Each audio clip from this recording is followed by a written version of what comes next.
Are there indeed 60 lakh fake voters in Madhya Pradesh?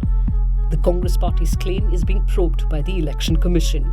On World Environment Day, how plastic is damaging planet Earth. And just how effective is the ban on use and sale of plastic? 25 people are dead in Guatemala's deadliest volcanic eruption in over a century. And these students are YouTube stars. They make videos of themselves studying.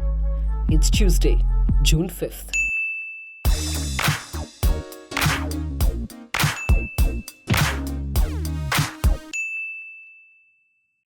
Each year, at least 13 million tons of plastic end up in the oceans, the equivalent of a full garbage truck every minute. In the last decade alone, we produced more plastic than in the whole of the last century. The planet's plastic crisis is the theme this World Environment Day, hosted by India. The aim is to urge all countries to come together to combat single-use plastic pollution. In India, Maharashtra, a state that generates close to 500,000 tons of plastic waste every year, recently banned the use, sale and manufacture of all disposable plastic items. Will this work? Such bans are not new. In 2006, for instance, the Maharashtra government had banned plastic bags thinner than 50 microns after it was found they had clogged the city's stormwater drains and compounded the 2005 flood crisis. But the implementation of the rule was shoddy, with many people not even aware of its existence. So will this ban be any different? Activists say this time an important clause has been added, which could be a potential game changer. In the earlier case, the manufacturer and supplier attracted penalty for breaking the law. What's different now is that the consumer is also liable to pay if caught using plastic.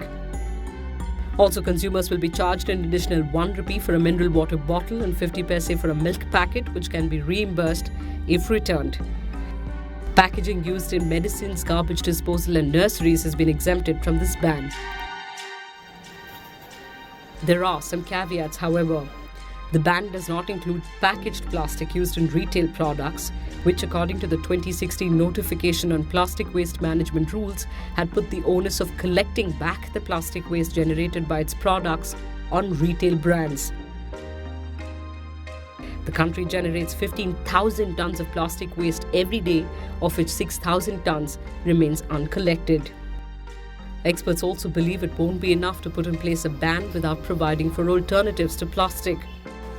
Behavioral change is another challenge. In Mumbai, for example, the BMC's attempts to segregate waste at source has not proven successful. Then there's the question of implementation.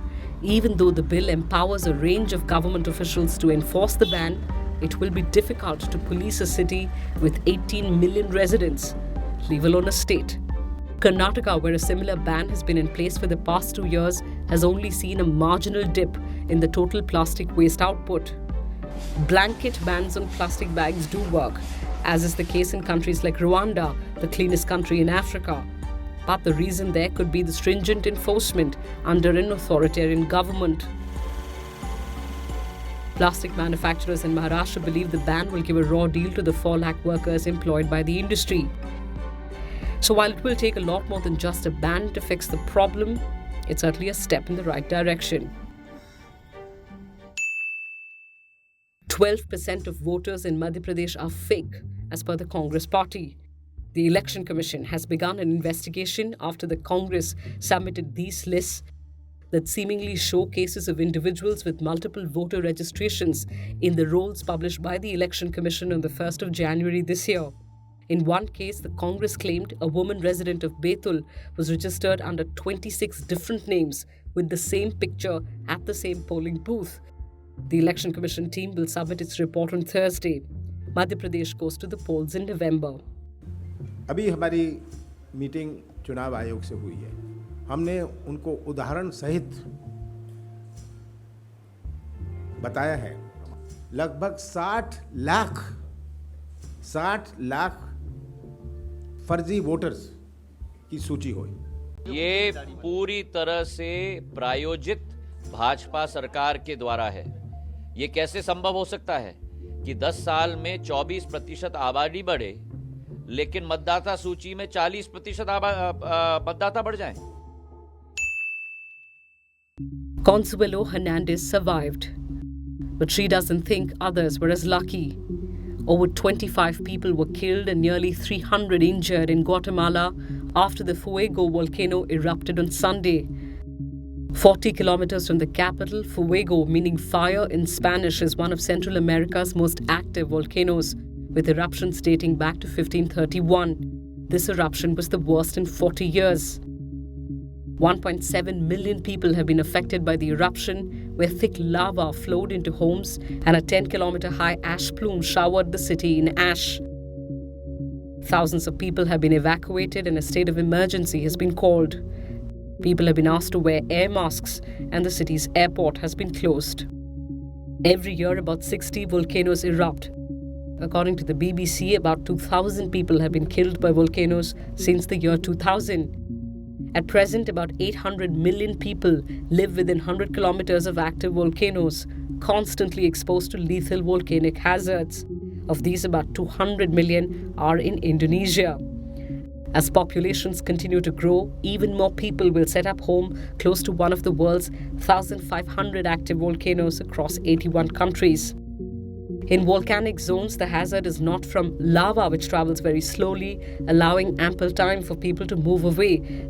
The problem arises, as in the case of Hawaii, where escape routes are cut off, or when plumes of gases like methane, hydrochloric acid, and sulfur dioxide create pockets of toxicity. Another hazard is in the case of pyroclastic flows, which are fast avalanches of rock, ash, and gas with temperatures of 700 degrees Celsius, which make evacuation difficult, as in the case of Fuego.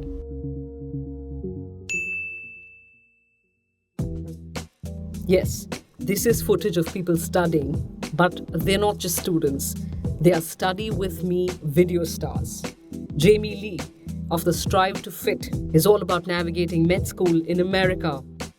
Her channel offers lesson maps, interviews of real doctors, study planning tips, and these 2-hour-long silent serious study videos. 26-year-old Thomas Frank has 1 million followers. Like other study tubers, he doesn't talk, move, look into the camera, or interact with their audience. He just studies. Only it isn't that easy. Each video has multiple camera angles, specially designed lighting, carefully recorded ambient sound, and are in HD video quality. But it isn't just about tips or silent sessions. This is a trend that seeks to create virtual study buddies. Jade Bowler, or Unjaded Jade, a non-preachy 18-year-old vegan from England, as she describes herself, is all about sharing.